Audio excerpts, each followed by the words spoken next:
حضرت سیدنا زید بن اسلم رضی اللہ تعالیٰ عنہ فرماتے ہیں، میرے والد نے بتایا کہ ایک مرتبہ حضرت عمر بن خطاب رضی اللہ تعالیٰ عنہ لوگوں کے درمیان جلوہ فرما تھے کہ اچانک ہمارے قریب سے ایک شخص گزرا جس نے اپنے بچے کو کندھوں پر بٹھا رکھا تھا۔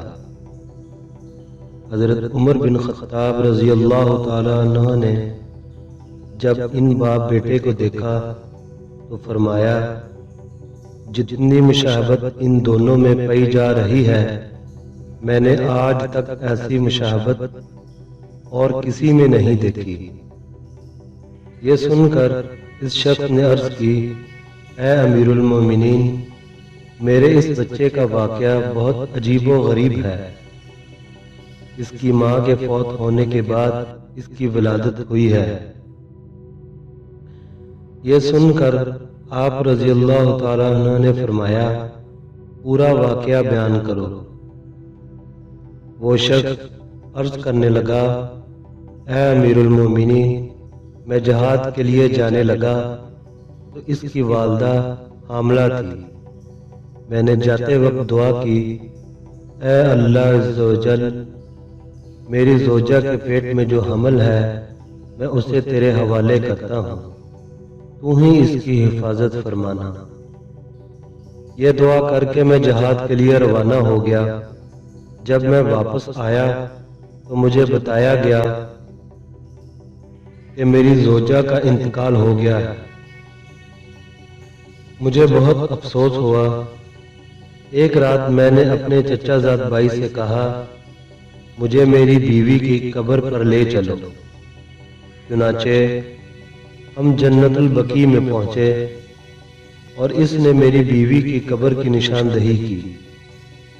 جب ہم وہاں پہنچے تو دیکھا کہ قبر سے روشنی کی کرنیں باہر آ رہی ہیں۔ میں نے اپنے چچا زاد بھائی سے کہا، یہ روشنی کیسی ہے؟ اس نے جواب دیا، اس قبر سے ہر رات اسی طرح روشنی ظاہر ہوتی ہے، نہ جانے اس میں کیا راز ہے۔ جب میں نے یہ سنا تو ارادہ کیا کہ میں ضرور اس قبر کو کھود کر دیکھوں گا۔ چنانچہ میں نے پھوڑا منگوایا۔ ابھی قبر کھودنے کا ارادہ ہی کیا تھا کہ قبر خود بخود کھل گئی۔ جب میں نے اس میں جھانکا تو اللہ عز و جل کی قدرت کا کرشمہ نظر آیا کہ یہ میرا بچہ اپنی ماں کی گود میں بیٹھا کھیل رہا تھا۔ جب میں قبر میں اترا تو کسی ندا دینے والے نے ندا دی، تو نے جو امانت اللہ عز و جل کے پاس رکھی تھی وہ تجھے واپس کی جاتی ہے، جا اپنے بچے کو لے جا۔ اگر تو اس کی ماں کو بھی اللہ عز و جل کے سپرد کر جاتا تو اسے بھی صحیح و سلامت پاتا۔ بس میں نے اپنے بچے کو اٹھایا اور قبر سے باہر نکالا۔ جیسے ہی میں قبر سے باہر نکلا، قبر پہلے کی طرح دوبارہ بند ہو گئی۔ صحابی رسول صلی اللہ علیہ وآلہ وسلم نے اپنا بیٹا اللہ عز و جل کے سپرد کیا تو اللہ عز و جل نے اسے قبر میں بھی زندہ رکھا۔ اے اللہ عز و جل، ہم بھی اپنا ایمان تیرے سپرد کرتے ہیں، تو ہمارے ایمان کی حفاظت فرمانا اور ہمارا خاتمہ بالخیر فرمانا۔